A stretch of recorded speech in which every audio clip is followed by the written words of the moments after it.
iJohannesburg kanye neKwaZulu Natal Philharmonic Orchestras bahlanganyele ndawonye baqopha inoni elithi Amazing Grace ukududuza izakhamuzi zakulelizwe kulesi sikhathi se-lockdown.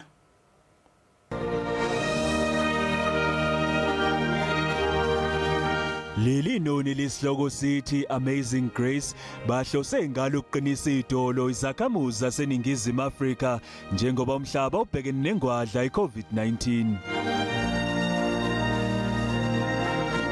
Umphathi ophinde abe ngumbhidisi weJohannesburg neKwaZulu Natal Philharmonic Orchestras uBongantembe uthi kuyingxenye yomsebenzi wabo njengamaciko ukusebenzisa ikhono labo ukupholisa abasezinhlungwini ukuthoba amanxeba nokubuyisa ithemba.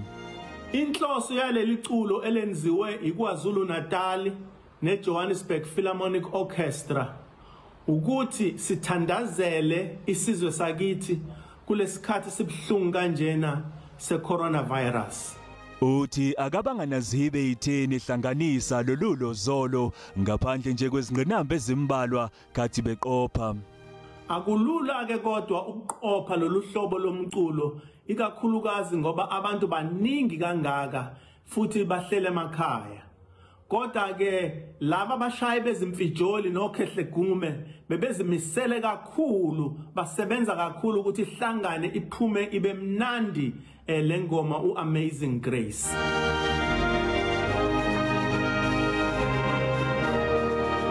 iJohannesburg kanye neKwaZulu Natal Philharmonic Orchestras babalwa nabanye abaculi emhlabeni asebeshaya izingoma ukududuza umhlaba onexhala ngenxa yokubheduka kobhubhane iCoronavirus.